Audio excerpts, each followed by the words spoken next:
ज्या आहेत त्या निवेदन देणार आहेत।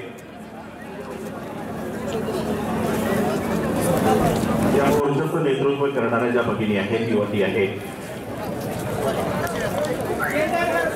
सर्व मुली, महाराष्ट्रातून आलेल्या ज्या सर्व मुली आहेत, या मोर्चाचं ज्या नेतृत्व करत आहेत, वर जायचं आहे।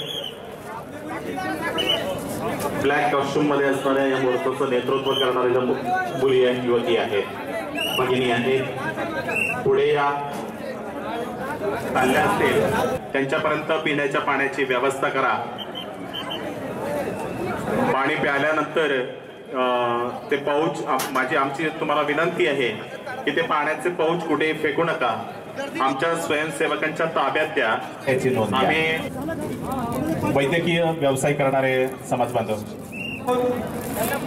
संपूर्ण देशाला नव्हे तर जगाला एक मॉडेल म्हणून दाखवलं। परतीच्या प्रवासामध्ये सुद्धा संयमानं आपलं घर गाठा, अतिशय शांततेनं संयमानं वाहने चालवा आणि सुखरूप घरी जा। या मोर्चात सहभागी संपूर्ण समाज बांधवाचं सकल मराठा कुणबी समाज आयोजन समितीच्या वतीनं मी या ठिकाणी आभार व्यक्त करतो। या मोर्चाच्या निमित्तानं या देशाला एक आदर्श आपण घडवून दिलेला आहे, तो म्हणजे स्वच्छतेचा। ज्या ज्या ठिकाणी पाण्याचे पाऊच, खाद्यपदार्थाच्या पिशव्या पडलेल्या दिसलेल्या असेल त्या समाज बांधवांनी किंवा स्वयंसेवकांनी जाऊन आला। हो, शिष्टमंडळ आपलं काय म्हणणं होतं मुख्यमंत्र्यांचं? त्यांना आम्ही आमच्या मागण्या सांगितल्या। मुख्यमंत्र्यांशी आमची भेट झाली, त्यांच्यासोबत त्यांचे काही मंत्री पण होते आणि त्यांना आम्ही आमच्या मागण्या निवेदन स्वरूपात दिल्या आणि त्यांच्याशी चर्चा पण केली।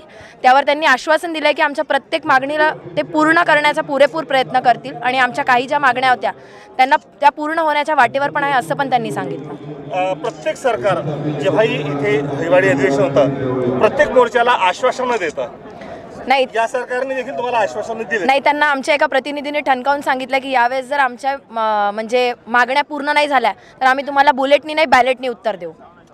आम्ही त्यांना सांगितलंय तुम्हाला आम्ही बुलेटने नाही बॅलेटने उत्तर देऊ। त्यांनी आश्वासन दिलंय आणि त्यांनी आश्वासन न देता यावेळेस त्यांनी अशी शाश्वती दिलेली आम्हाला की आमचे जे रिटायर्ड वकील आहेत, रिटायर्ड न्यायाधीश आहेत, त्यांच्यासोबत ते बसून चर्चा करतील आणि योग्य तो निर्णय घेतील आणि आम्हाला सुद्धा अशी अपेक्षा वाटत आहे आता की ते खरंच घेणार आहेत। आणि कोपर्डीच्या मुद्द्यावरती ते म्हणाले की केस फाईल झाली आहे आणि उज्ज्वल निकम सरांना त्यांनी हायर केलाय कोपर्डीच्या मुद्द्यासाठी। आणि स्वामीनाथन आयोग जो आहे त्याच्यासाठी त्यांनी असं सांगितलेलं आहे की आपलं महाराष्ट्रीयन लोकांचं उत्पादन कुठेतरी कमी पडत आहे। स्वामीनाथन आयोगचे लोकांचे समितीवाले जे लोक आहे त्यांनी असं सांगितलं आहे की आम्ही तुमच्या मागण्यांची दखल घेतलेली आहे पण कुठेतरी तुमचं उत्पादन कमी पडत आहे म्हणून तो प्रॉब्लेम होतो आहे। तर पूर्ण प्रकारे नाही झालं, आम्हाला आमच्या प्रश्नांचं उत्तर। आणि कोपर्डी या घटनेमध्ये जे घडलं आहे त्याच्यामध्ये ते म्हणाले तो 20, 21, 22ला ते त्यांना त्यांचे पुरावे मिळाले आहेत। 20, 21, 22ला त्यांची सुनावणी जाब घेणार आहे ते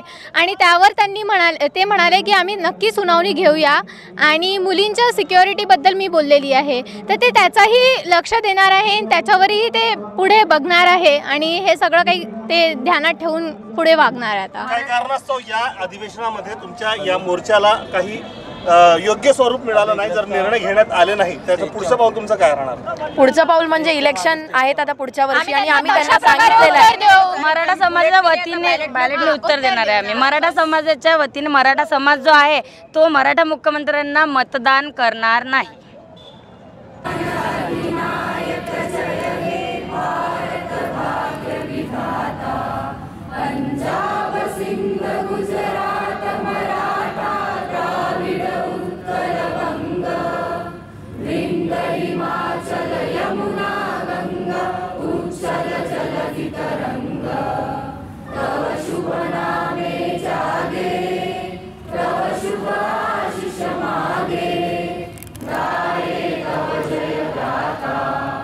जनगण मंगलदायक जय हे भारत भाग्य